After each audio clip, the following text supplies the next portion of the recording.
नमस्कार, times now Bharat पर देश के सबसे पसंदीदा डिबेट शो राष्ट्रवाद में आपका स्वागत है। आपके साथ मैं हूं राकेश पांडे। क्या उद्धव ठाकरे के हाथ से तीर कमान छिन चुका है? मैं उद्धव गुट वाली शिवसेना से फिलहाल तीर कमान सिंबल छीनने की बात नहीं कर रहा। मैं बात कर रहा हूं उस मुद्दे की जिसने शिवसेना को पहचान दी थी, यानी हिंदुत्व की, जिसकी बिना पर शिवसेना के संस्थापक बाला साहब ठाकरे ने अपनी राजनीति को सींचा था। खुद की सरकार बनाने के लिए उद्धव ठाकरे ने एनसीपी और कांग्रेस का दामन पकड़ा था। वो सेकुलर गठबंधन में शामिल हुए थे, लेकिन पिछले साल इसी सेकुलर गठबंधन के खिलाफ एकनाथ शिंदे की बगावत ने उद्धव ठाकरे की सरकार गिरा दी। इसके बाद शिवसेना पर कब्जे की जंग शुरू हुई और आखिरकार कल चुनाव आयोग के फैसले से असली शिवसेना पर उद्धव की दावेदारी भी फिलहाल छिन गई। ऐसे में सवाल तो है कि क्या हिंदुत्व के मुद्दे की वजह से उद्धव ठाकरे की हार होती दिखाई दे रही है? क्या हिंदुत्व को छोड़कर उद्धव ने अपनी लुटिया खुद डुबोली? यही है आज राष्ट्रवाद का सबसे बड़ा मुद्दा। उद्धव ठाकरे ने प्रधानमंत्री नरेंद्र मोदी पर पलटवार किया है। खुद पर हिंदुत्व से भागने के आरोपों से किनारा जरूर किया है, लेकिन सवाल उठता है कि क्या हिंदुत्व के मुद्दे पर उद्धव ठाकरे पर उठे सवाल इतनी आसानी से शांत हो जाएंगे? उद्धव ठाकरे लगातार हमलावर है। असली शिवसेना मुख्यमंत्री एकनाथ शिंदे की है, क्योंकि शिवसेना के सिंबल पर चुने गए सांसदों और विधायकों का बहुमत उनके साथ है। चुनाव आयोग के इस फैसले के बाद उद्धव ठाकरे अपने समर्थकों के बीच से संघर्ष का ऐलान कर रहे हैं। एक और चुनाव आयोग के फैसले को सुप्रीम कोर्ट में चुनौती देने का ऐलान उद्धव ठाकरे की तरफ से हो चुका है, तो दूसरी ओर उद्धव ठाकरे को लग रहा है कि हिंदुत्व का मुद्दा उनका उद्धार कर सकता है। इसीलिए वो बार बार सफाइयां दे रहे हैं कि उन्होंने हिंदुत्व का साथ कभी नहीं छोड़ा। सिर्फ वो उस हिंदुत्व के साथ नहीं जिस हिंदुत्व की बात नरेंद्र मोदी की अगुवाई वाली बीजेपी करती है। कल चुनाव आयोग के फैसले के बाद उद्धव ठाकरे ने सवाल किया था कि अगर प्रधानमंत्री मोदी बोहरा समाज के बीच चले गए तो क्या हिंदुत्व उनसे छूट गया? अगर मोहन भागवत मुस्लिम समाज से मेलजोल करते हैं तो क्या उनका हिंदुत्व कम हो गया? सुनिए उद्धव ने चुनाव आयोग के फैसले के बाद क्या कुछ कहा। हिंदुत्वाचा त्याग केला म्हणजे काय केलं असं त्याने म्हणायचंय? मी काँग्रेस बरोबर जर का भारतीय जनता पक्षाने माझ्या पाठीत वार केल्यानंतर, शिवसेनेच्या पाठीत वार केल्यानंतर आम्हाला काँग्रेस राष्ट्रवादी बरोबर जायला लागलं, म्हणून आम्ही जर का हिंदुत्वाचा त्याग केला असेल तर मोहन भागवत मशिदीत गेले, ते हिंदुत्व त्यांनी सोडलं नाही का? काल परवाकडे नरेंद्र मोदी येऊन चपाती लाटून गेले, ते त्यांनी हिंदुत्व सोडलं नाही का? म्हणजे त्यांनी काही केलं तरी त्यांनी ते हिंदुत्व, म्हणजे उद्या त्यांनी नमाज पडला तरी आम्ही त्यांना हिंदू मानायचं। उद्धव ठाकरे ने प्रधानमंत्री नरेंद्र मोदी पर पलटवार किया, खुद पर हिंदुत्व से भागने के आरोपों से किनारा जरूर किया, लेकिन सवाल उठता है कि क्या हिंदुत्व के मुद्दे पर उद्धव ठाकरे पर उठे सवाल इतनी आसानी से शांत हो जाएंगे? क्योंकि बार बार ये सवाल उनकी पार्टी पर उठे जब वो सत्ता में रहे, जब सीएम की कुर्सी पर है। उद्धव ठाकरे ने बीजेपी का साथ छोड़ा तो छोड़ा, लेकिन जब उन्होंने एनसीपी और कांग्रेस के साथ मिलकर सेकुलर गठबंधन बनाया तो उनकी हिंदुत्व वाली छवि पर सीधा असर पड़ा। और खबर तो यह भी है और जानकारी तो यह भी मिलती रही है कि शिव सैनिक इस बात को हजम नहीं कर पाए। उद्धव ठाकरे के हिंदुत्व पर तब सबसे बड़ी आंच आई जब उनकी सरकार के दौरान अप्रैल 2020 में पालघर में साधुओं की लिंचिंग हुई थी। पिछले साल धर्मस्थलों से लाउडस्पीकर हटाने के मुद्दे पर भी उद्धव की एमवीए सरकार का रवैया वैसा ही था जैसा खुद को सेकुलर कहने वाले दलों की सरकार का होता है। जबकि उसी दौरान यूपी के मुख्यमंत्री योगी आदित्यनाथ ने मंदिर मस्जिद हर जगहों से अवैध लाउडस्पीकर को हटाकर बड़ा संदेश दिया था। लाउडस्पीकर वाला विवाद जब चल रहा था तभी निर्दलीय सांसद नवनीत राणा ने मातोश्री के बाहर हनुमान चालीसा पढ़ने का ऐलान कर दिया था।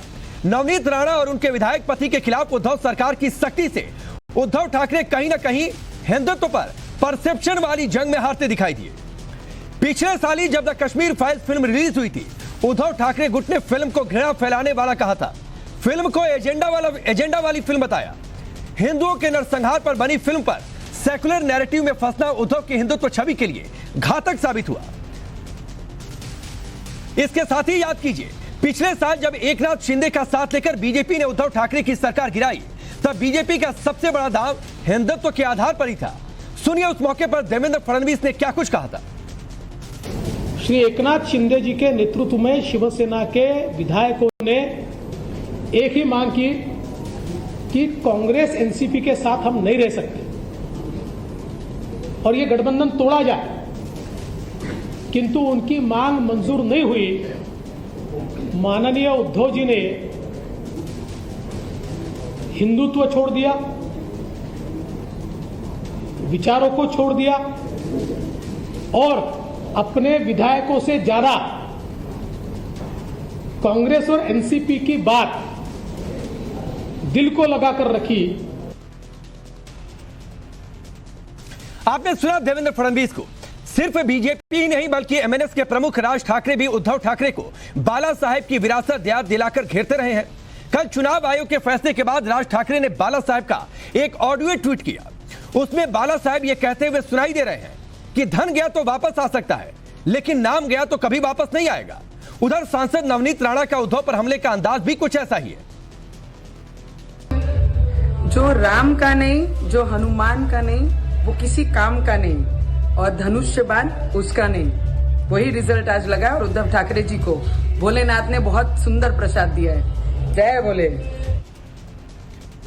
नवनीत राणा को आपने सुना। ऐसे में आगे बढ़े, लेकिन उससे पहले आज के जो बड़े सवाल हैं वो सबसे पहले आपके सामने रखते हैं। पहला सवाल तो यही है कि उद्धव ठाकरे की सफाई के बावजूद क्या उनसे हिंदुत्व का दांव छिन चुका है? ये एक बड़ा मुद्दा है और ये आगे और ज्यादा उद्धव ठाकरे को नुकसान पहुंचा सकता है क्या? सवाल यह भी है कि हिंदुत्व पर बाला साहेब ठाकरे ने जो छवि बनाई थी, क्या उद्धव उसे संभाल कर नहीं रख सके और इसी का उन्हें खामियाजा भुगतना पड़ा? सवाल सबसे बड़ा यह भी होगा कि शिंदे गुट को असली शिवसेना का तमगा मिलने से बीजेपी को क्या महाराष्ट्र में बड़ा एडवांटेज मिलने वाला है? इन्हीं सवालों के इर्द-गिर्द हमारी आज की चर्चा आगे बढ़ेगी। आपका परिचय आज के मेहमानों से करवाते हैं। हमारे साथ श्वेता शालिनी है, भारतीय जनता पार्टी के नेता और प्रवक्ता। दीपेश म्हात्रे हैं, जो कि शिवसेना नेता है शिंदे गुट के। संजीव उनियाल जी हमारे साथ स्टूडियो में है, पॉलिटिकल एनालिस्ट के तौर पर। विक्रम सिंह यादव उद्धव गुट के नेता हैं। सीमा मलिक हमारे साथ है, एनसीपी के नेता और प्रवक्ता। लोकेश जिंदल हमारे साथ कांग्रेस पार्टी के नेता जुड़ चुके हैं। आप सबका बहुत बहुत स्वागत है। लेकिन मैं शुरुआत करता हूं दीपेश म्हात्रे आपके साथ। आपको लगता नहीं है कि हिंदुत्व का साथ छोड़ना वो सबसे भारी पड़ गया और बाला साहेब का जो नाम था, जो विरासत थी, फिलहाल उससे दूरी हो गई है? बाला साहब ठाकरे जब भी हयात थे तभी उन्होंने सभी शिवसैनिकों को एक वचन दिया था। आप सब वो मीडिया में वचन देख सकते हैं। उन्होंने वचन दिया था कि अगर मैं मेरी पार्टी को कभी भविष्य में कांग्रेस और राष्ट्रवादी के साथ अगर जाना पड़ा तो मैं मेरी दुकान बंद कर दूंगा। ये जो बाला साहब ठाकरे के जो विचार थे, ये 2019 और 20 की जो इलेक्शन थी में ये विचारों से जो दूर चले, उनको बहुत तकलीफ हुई। जब भी 2020 में सत्ता आई तभी शिवसैनिकों को फायदा होने के अलावा सिर्फ राष्ट्रवादी और कांग्रेस के लोगों को इसका फायदा हो रहा था। हिंदुत्व के विचार जो हम लेकर इतने सालों से चल रहे थे, वो हम विचार जनता तक ले नहीं जा पा रहे थे। अगर हम हिंदुत्व के विचार लेकर जा रहे थे तो हमें रोका जा रहा था। इसकी वजह से इसका सबसे ज्यादा खामियाजा भुगतना पड़ा। 2.5 साल में शिवसैनिकों का बहुत नुकसान हुआ। अब जब भी 6 महीने से आप देख सकते हैं कि महाराष्ट्र में सत्ता बदल हुआ है। एकनाथ शिंदे साहब और देवेंद्र फडणवीस साहब उप मुख्यमंत्री और मुख्यमंत्री बने हैं। तब से हिंदुत्व का जो जागर है महाराष्ट्र में, वो जोरदार तरीके से शुरू हो गया है। ठीक है, आपने बहुत आसान शब्दों में बताया कि कितनी बड़ी जीत आपके लिए। विक्रम सिंह यादव, मैं आपके पास आता हूं। जब बाला साहब ने कहा था कि कांग्रेस एनसीपी के साथ गए तो क्या होगा, जिसका जिक्र अभी म्हात्रे साहब कर रहे थे, बाला साहब यह भी कहते थे कि नाम चला गया तो वापस नहीं आ सकता। नाम चला गया साहब, निशान चला गया, वापस क्या रहा आपके पास? राकेश जी, देखिए, नाम कहीं नहीं गया है। ये जो लोकतंत्र की ये जो हत्या है और इस जिस प्रकार से सारी एजेंसियां सरकार के दबाव में काम कर रही है, सारा देश देख रहा है। जनता पागल नहीं है, जनता सब कुछ देख रही है। अगर चुनाव आयोग ने यही सब करना था कि सिर्फ विधायक और एमएलए के आधार पे, तो अभी तक इतना क्यों लटकाया कि भाई ये दो वो दो? ये तो साफ नजर आ रहा है, ये सारे के सारे चोर थे। बीजेपी ने चोर बताए थे इनको, इनके पीछे ईडी लगाई। ईडी के डर से ये उधर चले गए, उधर जाते ये साफ हो गए। अब ये अपने आप को शिवसैनिक बोलते हैं। ये कहते नहीं, हम तो हिंदुत्व के लिए आए, हम तो बहुत हिंदुत्व के वो पुजारी हैं। इन्होंने कौन सा हिंदुत्व का काम किया? अरे हिंदू पूरे देश से पलायन कर रहा है। ये कहीं आज तक जाकर कहीं खड़े हुए हैं क्या? जिन्होंने कभी पीओ के से ये कह रहे थे पीओ के वो लेके आएंगे, इन्होंने अभी आज तक कुछ ऐसी बात करी क्या? विक्रम भाई, हिंदुत्व की बात विक्रम भाई आपने 1 मिनट बोला नॉन स्टॉप, मैं बीच में नहीं आया। अगर अपने पक्ष में फैसला नहीं आता है तो बड़ी आसानी से कह देते हैं लोकतंत्र की हत्या हो गई है। आप मुझे ये बताइए, आपने कहा कि विधायकों और सांसदों के आधार पर ही फैसला होना था, और किस आधार पर सर फैसला होता है पार्टी के सिंबल का? पार्टी किसके पास है, किसके किस आधार पर फैसला होता है? पूरा लोग सारे कार्यकर्ता है, उनसे वो भी हैं, और भी बहुत सारी चीजें, क्या सिर्फ एमएलए और विधायक होते हैं? आप जरा अपने आप से ये बताइए कि आज अगर कोई किसी पार्टी के एमएलए और विधायक खरीद लेगा तो क्या पार्टी उसकी हो जाएगी? देश में पैसे वाले लोग हैं और वो किसी भी पार्टी के अगर विधायक और एमएलए को खरीद के चले जाए, तो कहते कि नहीं हम ही पार्टी है, तो क्या ये लोकतंत्र है? लोकतंत्र रहेगा क्या देश वैसे चलेगा? चुनी हुई सरकार नहीं तो देश कैसे चलेगा? देश वैसे चलेगा क्या जैसे उद्धव ठाकरे चाहते हैं, या जैसा आप चाहते हैं, या फिर देश में चुनावी प्रक्रिया पार्टियों का सिस्टम वैसे चलेगा जैसा इलेक्शन कमीशन चाहता है, या फिर जैसा इस देश की अदालतें चाहेंगी? ये बहुत आसान है विक्रम भाई ये कह देना, ये फैसला हमारे हिसाब से नहीं आया तो साहब लोकतंत्र की हत्या हो गई। सुनिए मैं आपको बताता हूं सर, आपने, अरे सुन लीजिए विक्रम भाई, सुन लीजिए सर, पूरी डिटेल जानकारी मैं आप ही के पास हूं, आपका समय बिल्कुल नहीं खा रहा। आपकी ओर से तर्क दिया गया कि 2018 में संविधान बदला, बाला साहब ठाकरे की व्यवस्था पुरानी है, कार्यकारिणी का फैसला है, प्रतिनिधि सभा का निर्णय है। चुनाव आयोग ने क्या कहा सर? चुनाव आयोग कॉन्स्टिट्यूशनवादी आप मानते हैं ना, उसने कहा कि संविधान बदलने की जानकारी साहब आप लोग देते नहीं है। बाला साहब ठाकरे की तय व्यवस्था मानेंगे, आप लोग चुनाव कराते नहीं है, और लोकतांत्रिक खाली नाम लेते। अरे भाई मंच से ये सीधा ये बोलते हैं कि हम तो मोदी जी के आदमी हैं, आपने भी देखा होगा ये तो ये बाला साहब का नाम तो ये खाली सिर्फ अपना उसको इज्जत बचाने के लिए कर रहे हैं, ये नामचारे के लिए कर रहे हैं। इनको कुछ नहीं विचारधारा से मतलब, इनको कोई विचारधारा से मतलब नहीं है।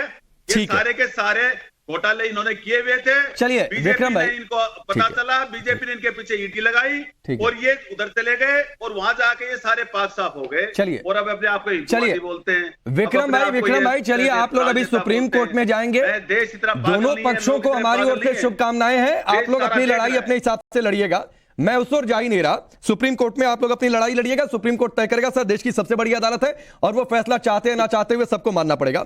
लेकिन मेरा जो सवाल है मैं दोबारा आपसे पूछ रहा हूं, विक्रम भाई सुन लीजिए ना सर, विक्रम भाई सुन लीजिए सर, उस सवाल का जवाब मैं नहीं दूंगा सर। ना यहां पर इलेक्शन कमीशन का कोई प्रतिनिधि बैठा हुआ है, वो जाकर सर आप इलेक्शन कमीशन से पूछिए कि फैसला देने की इतनी जल्दबाजी क्या थी। उस सवाल का जवाब आपको यहां नहीं मिल सकता है। सुनिए ना सर, मेरा सवाल सुनिए सर, वो सवाल आप गैरवाजिब उठा रहे हैं। यहां पर इलेक्शन कमीशन का कोई प्रतिनिधि नहीं है सर, आप जाकर पूछिएगा सर, ठीक है? नहीं मेरा सवाल ये है विक्रम भाई सुनिए ना, सरकार से भी कहना चाह रहा हूं कि सरकार किस प्रकार से एजेंसियों के ऊपर दबाव बना करके और ये सब कराया जा रहा है और चुनी हुई सरकारों को किस प्रकार से तोड़ा जा रहा है, गिराया जा रहा है, तो लोकतंत्र कहां बचा? मैं आपसे ये पूछना चाह रहा हूं। चलिए आपने इतना पूछ दिया, शालिनी जी एक जवाब दे दीजिए, फिर मैं विक्रम भाई से अगला सवाल करता हूं जो मुख्य सवाल है आज का। नहीं ऐसा है, देखिए आपने पूछा कि विक्रम जी ये चला गया, वो चला गया, नाम चला गया, लोग चले गए, आपके पास बचा क्या? तो बचा वही जो आपको दिख रहा है, घमंड बचा है और पहले भी घमंड था। आपको बताना चाहती हूँ, देखिए शिवसेना जो नाम है, ये शिव छत्रपति शिवाजी महाराज के नाम पे नाम है, और धनुष्मान ये राम भगवान का धनुष्मान था। तो ये दोनों पे से हक इनका बहुत पहले से 2019 से ही चला गया था। अब जो ऑफिशियल होना था वो तो आपको पता ही है। देखिए इलेक्शन कमीशन ने 78 पन्नों में साफ साफ लिखा है, इनमें से तो कोई पढ़ा नहीं होगा, लेकिन मैं आपको बता देती हूँ, चाहे आप इंदिरा गांधी का देख लीजिए, चाहे अर्जुन सिंह का देख लीजिए, चाहे किसी भी और तर्क वितर्क जो पेश किए गए इलेक्शन कमीशन के सामने, उसको देख लीजिए, आपको पता चल जाएगा कि जो पार्टी बनती है, पक्ष बनता है, वो जनमत से बनती है, लोगों से बनती है, विचारधारा से बनती है, वो ईंट पत्थर से नहीं बनती है। आप रखिए सेना भवन, रखिए ना आप अपने पास, लेकिन जहां पर लोग रहेंगे, आप लोकतंत्र की बात कर रहे हैं, उस टाइम लोकतंत्र कहां चला गया था जब जनमत ने आपको चुना था बीजेपी के साथ और कहा था कि हम बीजेपी के साथ आप चुनाव में उतरे, हम आपको जन्नत दे रहे हैं ताकि आप बीजेपी के साथ जाकर राज्य में अपनी सरकार बनाए, सत्ता बनाए।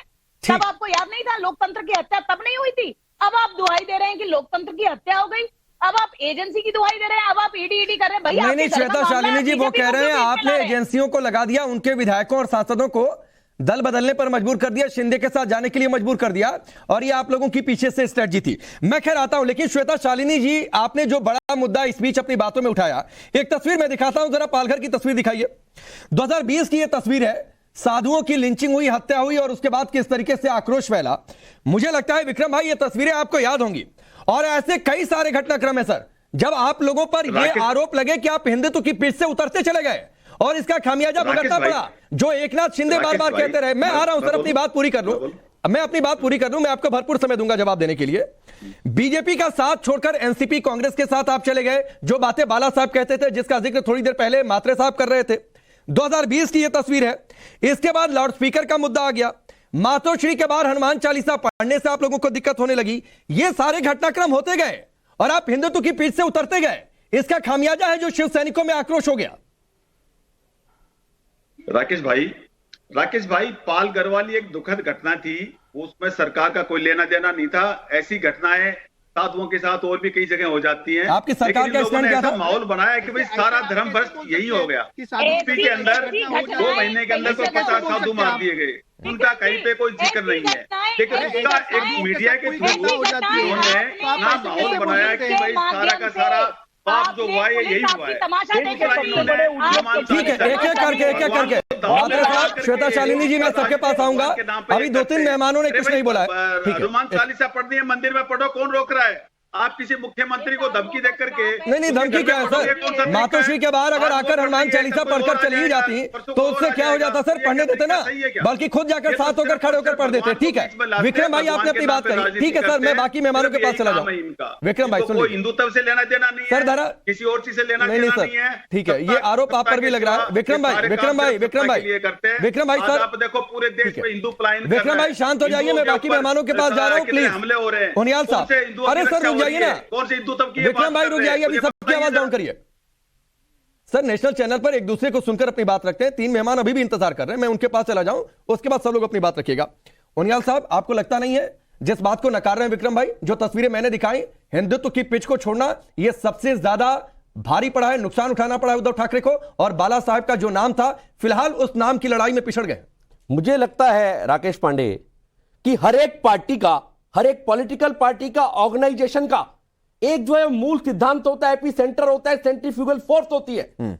और मुझे लगता है कि जब बाला साहब ठाकरे ने इसकी रचना की होगी, की संरचना की होगी और आत्ममंथन करके वो शिव सैनिक तैयार कर दिए होंगे, जिनकी की छाती पर लोग मुंह दार करते थे, परंतु उन्होंने जब उनकी टंकार बोलती थी तो वो टंकार पाकिस्तान तक जाया करती थी। बाल ठाकरे थे वो, हिंदुत्व की टंकार।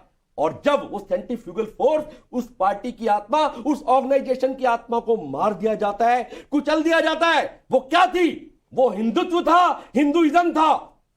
ये दिन देखना पड़ा आज, मातृश्री में जाके अपना मुंह छुपाना पड़ा, ना नाम रहा ना निशान रहा, नामो निशान के लिए लड़ना पड़ गया। और अब मैं तो एक बात और कहता हूं राकेश पांडे, अगर ये वैचारिक रूप से देखा जाए तो मुझे लगता है परिवारवाद का एक नष्ट होना, परिवारवाद की राजनीति का अंत हो रहा है, और ये टेक्निकली, कॉन्स्टिट्यूशनली और आपको संवैधानिक रूप से होना शुरू हो गया है। तो आज वो सारी पार्टियां अपनी खैर माने जो सोचा करती थी कि मैं, मेरा बेटा, मेरा दादा, मेरा चाचा इस देश पर राज करेगा। आज सेल्फ इंट्रोस्पेक्शन की जरूरत है। आज लोग समझ चुके हैं, जब 52 लोग निकल के खिचक जाते हैं ना उस सेंट्रीफ्यूगल फोर्स से, और वो लोग जो ऑटो चलाया करते थे, जो रूप से जुड़ा करते थे, जिनको बाल ठाकरे ने अपने साथ खड़ा किया था, शिंदे जैसे लोग जो रूप से जुड़े हुए हैं, उस माटी से जुड़े हुए हैं, जब उनके साथ आप ऐसा करेंगे तो आपका हर्ष यही होने वाला है। नहीं सर, ये बताओ मुझे।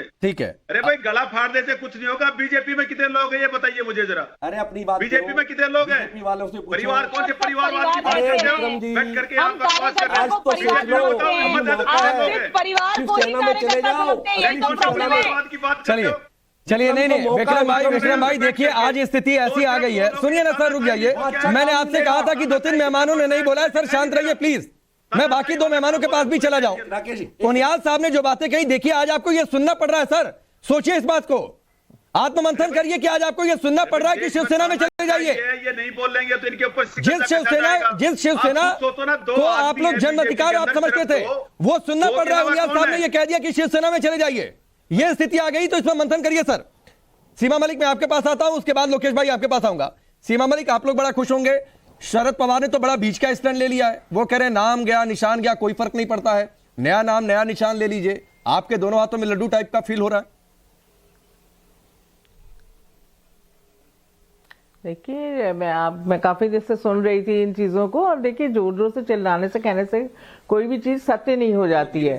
देखिए जहां तक हिंदुत्व का ये कहना, एक ऐसा नैरेटिव बनाना कि उन्होंने हिंदुत्व छोड़ दिया है, या ऐसा कुछ भी नहीं है। देखिए ये एक चीज बनाना, एक ऐसा नैरेटिव बनाया जा रहा है कि उद्धव ठाकरे जी ने हिंदुत्व छोड़ दिया। आज भी लाखों शिव सैनिक उनके साथ हैं, और इस तरह की जो ये एक परंपरा डाली जा रही है, मैं शायद बीजेपी के लिए भी कोई अच्छी चीज नहीं है किसी के। जिस तरह से मतलब आज लोकतंत्र के लिए आप बोलेगो कि आप बोले, ये जिस तरह से कैसी परंपरा, सीमा मलिक जी जरा बताइएगा कैसी परंपरा? कोई भी अमीर आदमी होगा या कोई सीमा मलिक जी कैसी परंपरा? जी वही बता रही हूँ मैं आपको, जो ये जी वही बता रही हूँ, सुनिएगा तभी तो बताऊंगी।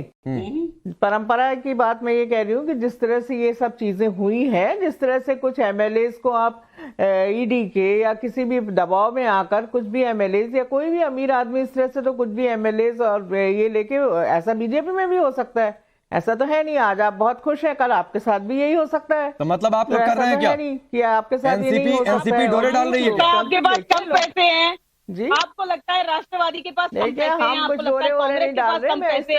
देखिए मैं इस तरह की बहस में बिलीव नहीं करती। एक बड़े परिप्रेक्ष्य में देखिए आप इसको, ये कहना कि हिंदुत्व, देखिए आज भी उद्धव ठाकरे जी के साथ जो ग्रास रूट के लोग हैं, वो सब बहुत लोग उनके साथ हैं, और ये आप एक सोचने के लिए आप खुश हो लीजिए कि वो खत्म हो गए हैं या कुछ भी हो गए हैं, पर ऐसा कुछ है नहीं। अच्छा सीमा मलिक जी एक छोटे से सवाल का जवाब, फिर मैं लोकेश भाई का रुक कर जाऊंगा। श्वेता शालिनी सुन लीजिए, श्वेता जी सुन लीजिए।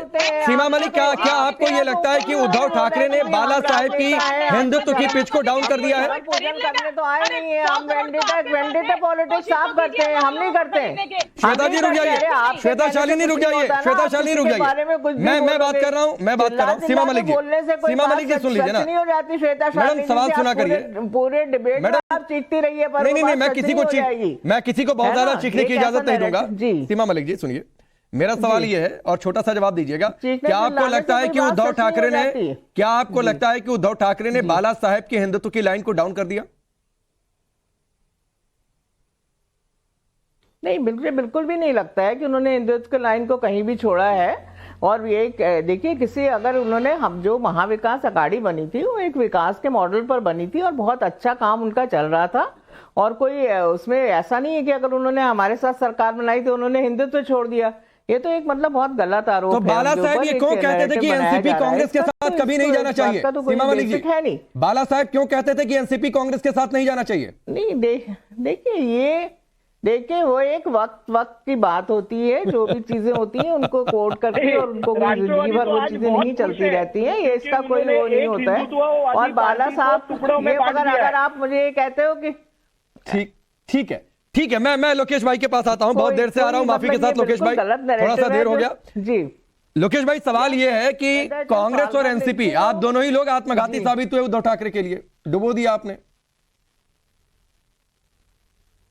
इलेक्शन कमीशन का मैं बयान पढ़ रहा था, किस आधार के ऊपर उसने इलेक्शन सिंबल अलॉट किए।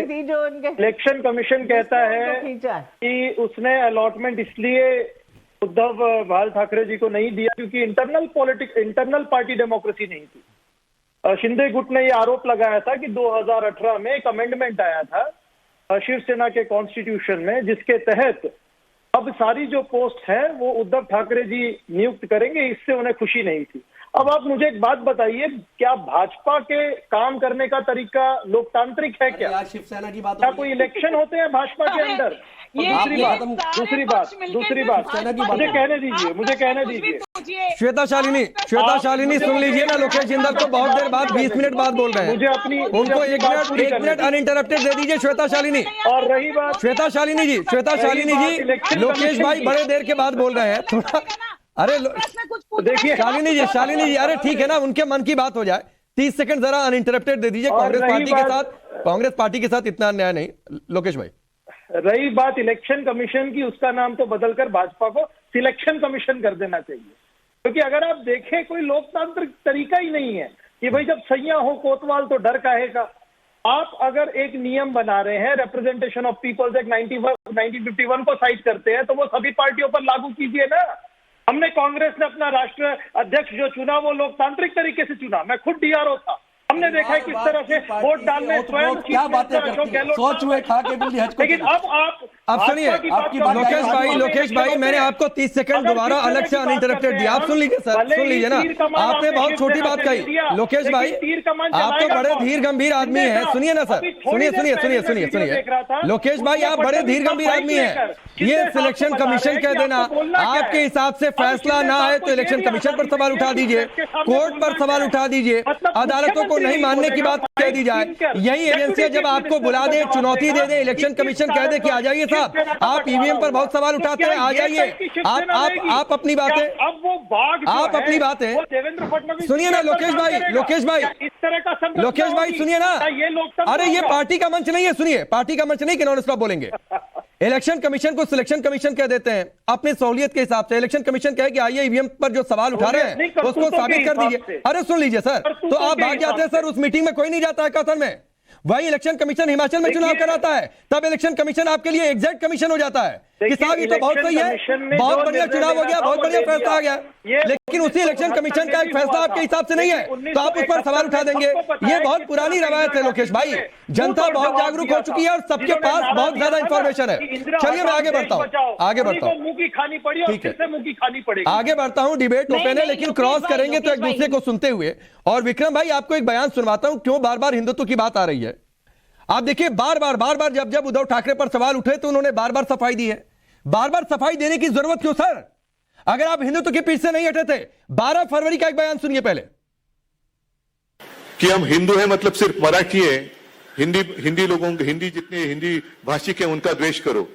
हम हिंदू हैं मतलब चलो हम और आप एक हैं और जितने मुस्लिम हैं उनका द्वेष करो। नहीं, कभी भी ऐसे उन्होंने बात नहीं की। जो भी हमारे देश के द्रोही हैं वो मजहब से कोई भी कुछ भी होने दो, अगर वो भले हिंदू भी हो लेकिन हमारा देश का द्रोही है तो उसको सजा तो मिलनी ही चाहिए। ये बाला साहब की सोचते हैं और ये हमारा हिंदुत्व है। तो इस हिंदुत्व को हम कैसे छोड़ सकते हैं? लेकिन हमने सिर्फ उनका साथ छोड़ा, हमने हिंदुत्व नहीं छोड़ा। बीजेपी मतलब हिंदुत्व नहीं है।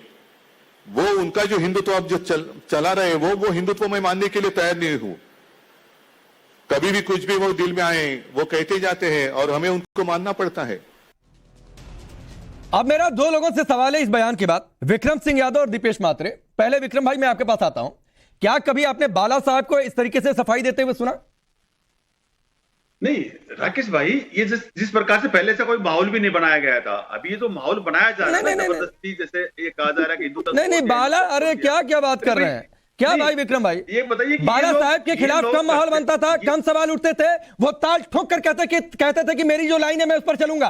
कभी उन्होंने सफाई नहीं दी। कम से कम मुझे तो नहीं याद आ रहा है कि जिस तरीके से उनके पुत्र उद्धव ठाकरे आकर बार मैंने एक बयान सुनाया आपको, मैंने एक बयान आपको सुनाया सर, ऐसे कई बयान है जब उद्धव ठाकरे सफाई देते नजर आए हैं। विधानसभा में भी अगर मैं ठीक हूं उन्होंने इस तरीके की सफाई दी। हिंदुत्व की बात उठी तो हिंदुत्व की बात उठी तो मैं वही तो कह रहा हूँ कि हिंदुत्व कहाँ छूट गया? अरे भाई ये लोग पीडीपी के साथ सरकार बनाए तो हिंदुत्व नहीं छूटता। मोहन भागवत जी कहते हैं कि भाई मुसलमान डर रहे हैं, वो करेंगे नहीं हम डर नहीं रहे, हम अल्लाह के सिवा किसी डरते नहीं है। नहीं आप अभी देखिए भाई विक्रम सिंह यादव, विक्रम भाई वही बात है, वो शेर की दहाड़ जो होती थी ना कि हम जिस लाइन पर है उस लाइन पर चलेंगे बाला साहब की, वो मिसिंग है। ये आप नहीं समझ पा रहे हैं। दीपेश मात्रे यही सवाल आपसे, कभी आपने, आप लोग तो शिव सैनिकों के बीच है दीपेश मात्रे, कभी बाला साहब को इस तरीके से सफाई देते हुए सुना था क्या हिंदुत्व पर? शालिनी जी इसके बाद में आऊंगा। मैडम प्लीज, मैंने पहले कहा कि दो लोगों से सवाल था, दीपेश मात्रे और विक्रम सिंह यादव, क्योंकि मेन पार्टी यही है। दीपेश मात्रे, कभी बाला साहब ने ऐसी सफाई दी हिंदुत्व पर? और इन्होंने हिंदुत्व के लिए क्या किया?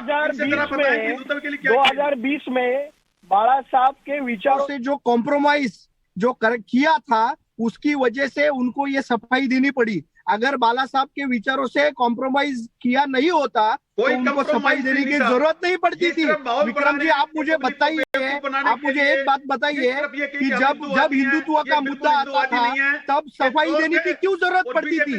सफाई देने की कोई जरूरत ही नहीं थी। हमें हिंदुत्व का मुद्दा उठाने के लिए अरे कॉम्प्रोमाइज किया ना, राष्ट्रवादी के साथ गए, कांग्रेस के साथ गए। नहीं, दीपेश भाई मैंने पूछा था, कभी बाला साहब ठाकरे हिंदुत्व के मुद्दे पर इस तरीके से बैकफुट पर गए? कभी कोई उनका बयान आपको याद हो कि उन्होंने सफाई दी हो? नहीं, आपको पता है कि बाला साहब ठाकरे ने एक बयान दिया था जब बाबरी मस्जिद का मुद्दा आया था, अगर वो शिवसैनिकों ने किया होगा तो मुझे उस पर गर्व है, ये बाला साहब ठाकरे ने कहा था। और आपको और आगे की बात बताता हूँ, आपको। और उसके बाद बाला साहब ठाकरे पर बहुत आरोप हुए, लेकिन बाला साहब अपने बयान से पीछे नहीं हटे, हिंदुत्व से पीछे नहीं हटे। हिंदुत्व का मुद्दा उन्होंने कभी भी छोड़ा नहीं। लेकिन 2019 में बाला साहब के विचारों से प्रताड़ना की गई, बाला साहब के विचारों को छोड़ दिया गया, बाला साहब के विचार छोड़ दिए, बाला साहब के जो विचार थे वो छोड़ दिए आपने। सुनिए, मैं आता हूं बीच में। विक्रम सिंह यादव, एक मिनट, दोनों लोग शांत होइए, दोनों लोग की आवाज डाउन करिए, नहीं, दोनों लोग की आवाज डाउन करिए। सर सुन लिया करिए ना। विक्रम सिंह यादव, एक बात बताइए, पीडीपी के साथ बनाना बीजेपी सरकार, बीजेपी की गलती, हाँ या ना? पीडीपी के साथ बनाना, बीजेपी के साथ सरकार बनाना बीजेपी की गलती, हाँ या ना? विक्रम भाई। हाँ बिल्कुल, आप देखो ना हिंदुत्व। अरे सुन लीजिए सर, छोटे छोटे सवाल है विक्रम भाई, नॉन स्टॉप नहीं, मैं कह रहा हूं छोटे छोटे सवाल है। पीडीपी के साथ सरकार बनाना बीजेपी की गलती आपने मान लिया। एक और सवाल, पीडीपी के साथ सरकार बनाना एंटी हिंदुत्व है, आप मानते हैं ऐसा, हाँ या ना? बिल्कुल ठीक है। कांग्रेस ने भी पीडीपी के साथ सरकार बनाई थी, क्यों चले गए आप? अगर हिंदुत्व के झंडा बरदार है तो कांग्रेस ने भी पीडीपी के साथ सरकार बनाई, अरे हमारे क्यों चले गए? तो कॉमन मिनिमम प्रोग्राम। अरे क्यों चले गए? अच्छा, आपने सरकार बनाई तो कॉमन मिनिमम प्रोग्राम था, सरकार चल रही थी, कोई हिंदुत्व छोड़ने वाली बात अरे फिर इसके अंदर। अरे बीजेपी ने भी पीडीपी के साथ कॉमन मिनिमम प्रोग्राम पर सरकार बनाई। कांग्रेस को हिंदू विरोधी पार्टी है क्या? कांग्रेस हिंदू विरोधी पार्टी है क्या? आप ये बताओ मुझे। अच्छा सुनिए और सुनिए, कांग्रेस को हिंदू अरे विक्रम भाई सुनिए, फैक्ट बहुत है और मैं बहुत फैक्ट के साथ डिबेट करता हूं। और सुनिए एक और सवाल है विक्रम भाई शांत हो जाइए, विक्रम भाई शांत होइए ना। सुनिए सर, एक और बाउंसर है आपके लिए, सुनिए। सिर्फ कांग्रेस ने पीडीपी के साथ सरकार नहीं बनाई, जिस कांग्रेस के साथ आपका महाविकास अघाड़ी अभी भी चल रहा है ना सर, वही कांग्रेस की भारत जोड़ो यात्रा राहुल गांधी के साथ महबूबा मुफ्ती शामिल होती है सर। अब बोलिए क्यों कांग्रेस के साथ है, छोड़कर बाहर आइए। मैंने आपको कहा कि अपनी विचारधारा के साथ सब कर रहे हैं। जवाब देता हूं आपको। जैसे मेरा सवाल कांग्रेस का नाम लिया, मैं से जवाब नहीं। तब कहां छोड़ा? अरे भारत जोड़ने की जरूरत क्या है? बीजेपी के साथ ये लोग जा सकते हैं, तो आप सिर्फ शिवसेना के ऊपर अटैक क्यों कर रहे हैं? ठीक है, आप उनसे भी कभी पूछा आपने? नहीं जवाब है विक्रम भाई, नहीं जवाब है आपके पास। मैं छोटे छोटे जवाब लूंगा दो लोगों से। लोकेश भाई सिर्फ 15-20 सेकंड में अपना जवाब दीजिएगा, फिर उनियाल साहब, फिर उसके बाद एक तस्वीर दिखाकर आगे आऊंगा। शालिनी जी आपके पास सवाल कहें फिर से। नहीं, आप कुछ कहना चाह रहे थे सर, आपने इशारा किया कि मैं कुछ बोलना चाहता हूं, इसलिए मैं आ गया आपके पास। देखिए पांडे जी, बाला साहेब ठाकरे जी की जो विचारधारा थी वो थी स्वतंत्रता की। और अभी कार्यक्रम शुरू होने से पहले ही आपने एक वीडियो दिखाया जहां पे शिंदे साहब बाजू में बैठे हैं और देवेंद्र फडणवीस साहब के हाथ में माइक है, जो कि डेप्यूटी चीफ मिनिस्टर है, और वो जवाब दे रहे हैं कि शिवसेना ने क्यों छोड़ा। अब आप मुझे बताइए, मैं बोलूं इस पर? अरे लोकेश भाई सुन लीजिए, मेरे बाउंसर आप नहीं सह पाएंगे, जैसे विक्रम भाई नहीं सह पा रहे थे। याद है राहुल गांधी ने कैसे फाड़ा था प्रेस कॉन्फ्रेंस में? अध्यादेश को कैसे फाड़ा था, याद है अध्यादेश को कैसे फाड़ा था? अरे याद है कि नहीं याद है? अरे सुन लीजिए ना सर, अरे याद है कि नहीं याद है? निशाना लगेगा या नहीं? लोकेश भाई याद है कि नहीं कैसे अध्यादेश को फाड़ा था राहुल गांधी ने? कैसे फाड़ा था? अरे आपको इतिहास में और याद है कि नहीं याद है? बहुत ज्यादा दिन नहीं हुए, मुझे लगता है आपकी मेमोरी इतनी तो कमजोर नहीं है। कांग्रेस का तब कौन प्रधानमंत्री था? तो 1971 अध्यादेश को फाड़ देंगे, ये सम्मान हो गया कि असली विचारधारा। तब तो मान लें कि सुपर प्राइम मिनिस्टर के टीवी चैनलों पर जो विपक्षी पार्टियां तब कहा करती थी कि 10 जनपद से सरकार चल रही है। ठीक है, चलिए उनियाल साहब, ठीक है सुन लीजिए सर, नहीं जवाब देखिए, नहीं आप जवाब दे पाए। वहां माइक की बात है, यहाँ अध्यादेश फाड़ने की बात है। उनियाल साहब, लगता है कि वैचारिक रूप से यस्से स्नेहु भयम तस्से, जब तक मुझे गद्दी का डर रहेगा, मुझे अपने पुत्र का डर रहेगा, मुझे लगेगा कि मेरे पास ही सल्तनत रहे, मैं 2.5 साल जबरदस्त झूठ बोल के जो है उस गद्दी पर रहना चाहता हूं, तभी यह गड़बड़ होगी। परंतु बाला साहब ठाकरे ने, राकेश पांडे, कभी भी गद्दी को मोहलत, कभी भी गद्दी को वेटेज नहीं दिया, कभी भी उन्होंने वेटेज नहीं दिया। उन्होंने हमेशा हिंदुत्व को वेटेज दिया, उन्होंने हमेशा देश को वेटेज दिया, उन्होंने हमेशा राष्ट्रवाद को जो वेटेज दिया। इसीलिए आज जो स्थिति बाला साहब ठाकरे की, जो एक कद है ना, उतना ऊंचा बड़ा कद, उनके समकक्ष कोई व्यक्ति नहीं खड़ा हो सकता। और मुझे अच्छे से याद है 1999 का एनडीटीवी पे दिया गया बाल ठाकरे का इंटरव्यू। बाला साहब ठाकरे कहते हैं कि स्काउंड्रल्स, आप क्या जानते हैं बाला साहब कांग्रेस के लिए, इनको चुप कराइए, बहुत इंपॉर्टेंट जंक्शन पे हूं मैं, आप चुप रहिए, आप एक मिनट सुनिए मेरे मित्र, मेरे लोकेश मित्र सुनिए, आप भारतीय जनता पार्टी से संवाद करना, मेरी बात सुनिए ध्यान से, ठीक है। अरे लोकेश भाई सुन लीजिए ना, लोकेश भाई सुन लीजिए। उन्हीं बाला साहब ठाकरे को लेकर सोनिया गांधी ने क्या कहा था वो मैं अपने मुंह से नहीं बोला। लोकेश 10 सेकंड, बाला साहब ठाकरे ने क्या कहा था सोनिया गांधी को लेकर सर? लोकेश भाई एक मिनट मुनियाल जी, एक मिनट मुनियाल जी। लोकेश भाई, उन्हीं बाला साहब ठाकरे ने सोनिया गांधी को लेकर क्या कुछ कहा था आपको अच्छे से पता होगा, मैं नहीं कहने आऊंगा सर, ठीक है। 20 सेकंड में उनियाल साहब को देता हूं, फिर कुछ तस्वीरें और उसके आधार पर डिबेट आगे बढ़ेगी। आप अच्छी डिबेट कर रहे हैं, सुनिए लोग। 1999 में, बिल्कुल मैं साधारण तौर पे बता रहा हूं कि बाला साहब ठाकरे ने इंटरव्यू में बोला था, आप देख लेना, कि स्काउंडल्स, कांग्रेस को स्काउंडल्स बोला था, दुष्ट, बेईमान, इन दुष्टों के पास, बेईमानों के पास मैं कभी नहीं जाऊंगा। और उद्धव ठाकरे पैर छूता है सोनिया गांधी के ऑफिस में जाके, ये बताता है कि आज उसकी पतन का कारण क्या है। अब आप बोलिए। नहीं उनियाल जी सम्मानजनक जाता वाता नहीं, उद्धव ठाकरे सम्मान देता है, इस तरीके की बातें नहीं। मैं हाँ, पैर छूने की बात ऐसा ठीक है, कोई कहा होगा नहीं कहा होगा, ऐसी कोई तस्वीर सामने थोड़ी नहीं आई, ठीक है, ठीक है। लोकेश भाई जवाब देने दीजिए, ठीक है, आप जवाब दीजिए 15 सेकंड, फिर 2-3 तस्वीरें और उनके आधार पर श्वेता शालिनी जी आपसे सवाल होंगे। सारे निवेश जो है गुजरात में दे दिए, जो सेमीकंडक्टर की फैक्ट्री महाराष्ट्र में लगने वाली थी, वो सेमीकंडक्टर की फैक्ट्री गुजरात में लग रही है, क्योंकि ये जो पूरी दुर्दशा हुई है, नहीं चलिए मैं आगे बढ़ता हूँ। नहीं डिबेट को अलग लाइन में मत ले जाइए, सब सम्मानीय नेता है, कोई किसी के खिलाफ कोई गलत टिप्पणी नहीं। जरा एक तस्वीर दिखाइए प्रधानमंत्री मोदी की और मोहन भागवत की तस्वीर। जो बातें कही उद्धव ठाकरे ने कि बोहरा कम्युनिटी के पास जाते हैं, मोहन भागवत मिल रहे हैं, तो क्या इससे उनका हिंदुत्व अलग हो जा रहा है? क्या वो हिंदुत्व डिरेल हो जा रहा है? श्वेता जी आपका जवाब, बार बार उद्धव ठाकरे इस बात को गिनवा रहे हैं, वो तस्वीर हमने रखी भी है। प्रधानमंत्री मोदी अभी कुछ दिन पहले मुंबई में थे और बोहरा कम्युनिटी के बीच पहुंचे हुए थे। आपने मुझसे पूछा, आपके बीच में आवाज कट रही थी राकेश। नहीं श्वेता जी, आप ही से पूछ रहा हूं, क्योंकि बीजेपी पर यह सवाल उठा रहे हैं उद्धव ठाकरे कि प्रधानमंत्री भी तो मुस्लिमों के बीच जाते हैं, मोहन भागवत भी मुस्लिमों के बीच जाते हैं। बिल्कुल जाते हैं, लेकिन याकूब मेनन की सो कॉल्ड मजार का ब्यूटिफिकेशन नहीं करवाते हैं, आप ये बात समझिए। और ये नहीं कहते हैं कि भाई जब ये प्रूव हो जाए कि दाऊद का एक बहुत क्लोज एड हमारे, ये भी साबित हो जाए कि हमारे कैबिनेट में है, तब भी उसको जेल से मंत्री बना के नहीं रखते हैं। आप हनुमान चालीसा के ऊपर जेल के अंदर बंद नहीं करते हैं। ये सारी चीजें खास, अरे आप नवीनता को छोड़ दीजिए ना, अगर उद्धव जी को आती थी तो उनको आके हनुमान चालीसा का पाठ करना चाहिए था ना, उनको सिखा देते। उनको आती है ना, बोलो तो बाबा साहब के सुपुत्र हैं, उनको यदि आती थी तो आके बाहर आके सिखा देते नवनीत राणा को, नहीं तो अपने घर के अंदर बुला लेते और बोलते कि आओ दोनों मिलकर पाठ करते हैं, मैं सिखा देता हूँ। क्यों नहीं किया वो सब? क्यों जेल के अंदर डाल दिया? क्या हनुमान चालीसा पढ़ना गुनाह है? और इतने सारे लोग जो आपके रास्ते पर नमाज पढ़ते हैं वो कुछ नहीं है। आप चले जाइए पूरा मस्जिद बंदर में, आपको दिख जाएंगे समाज को लड़वाना और इस देश का हित करवाना, केवल अपनी रोटी सेकनी है आपने।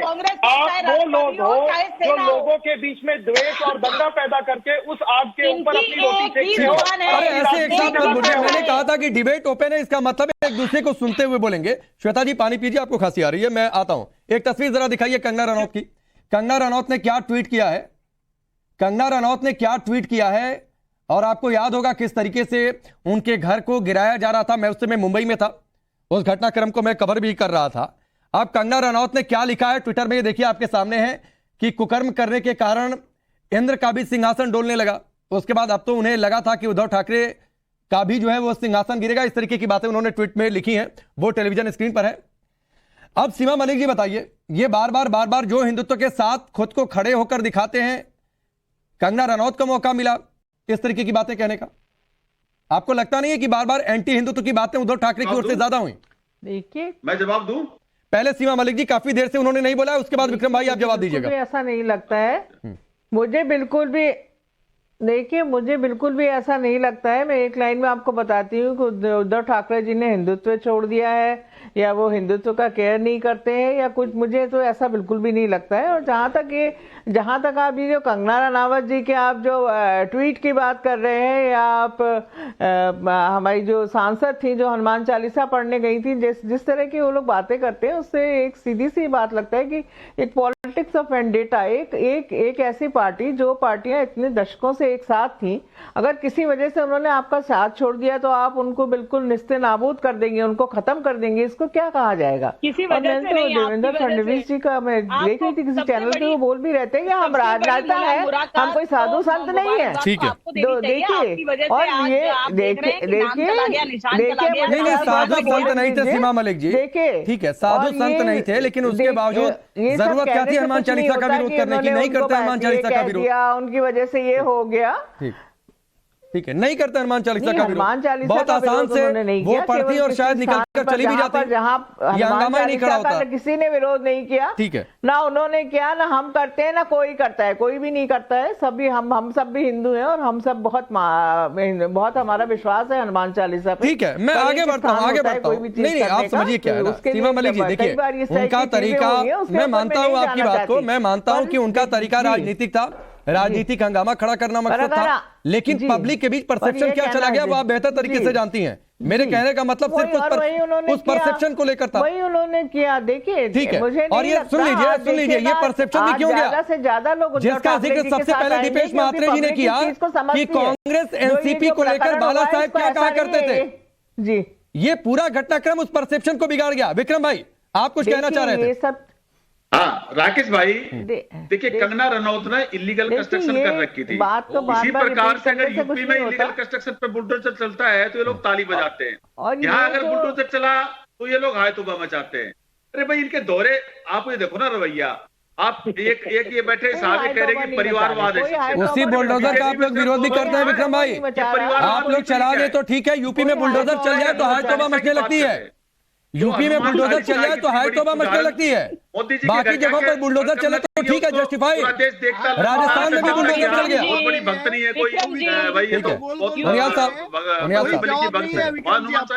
15-20 सेकंड आपकी आखिरी बात, ये वाकई आपको लगता है कि हिंदुत्व से ड्रैग होना ये पब्लिक के बीच परसेप्शन को बिगाड़ गया, और शायद यही बात एकनाथ शिंदे गुट के पक्ष में चली गई और एक मोमेंटम बड़े लेवल पर शिव सैनिकों का उनके साथ? भाई देख लिया, एक मैसेज तो जाता ही है राकेश पांडे। 2-3 पैनलिस्ट जो आपके अपोजिट बिल्कुल खेमे के हैं, एनसीपी जो कि कोई मतलब नहीं हिंदुत्व से, उनकी क्या आपने देखा वो क्या कह रही है? अरे हमें तो हिंदुत्व से हम दूर नहीं गए, हम खुद हिंदू हैं। एक सज्जन तो हनुमान चालीसा तक पहुंच गए, जो कि कहते हैं राम जो अपने आप में काल्पनिक था, सुप्रीम कोर्ट में एफिडेविट दे देते हैं। और विक्रम जी तो कहते ही हैं कि भाई मैं तो हिंदू ही हूं भाई, है। तो इन नटशेल में आपको राकेश पांडे बताना चाहता हूं कि ये बहुत बड़ा मैसेज चला गया है कि हिंदुत्व से अगर डामाडोल हो गए तो लोग तुमको निकाल लेंगे, पछाड़ देंगे, गिरा देंगे। और ये जो आवाज है ना, ये हिंदुत्व की आवाज है जो टंकार जाती ठीक है, मतलब ये साफ है, करती थी। मतलब ये साफ है, एकनाथ शिंदे ने हिंदुत्व के आधार पर परसेप्शन की लड़ाई जीती और उनके साथ लोग जुड़ते चले गए,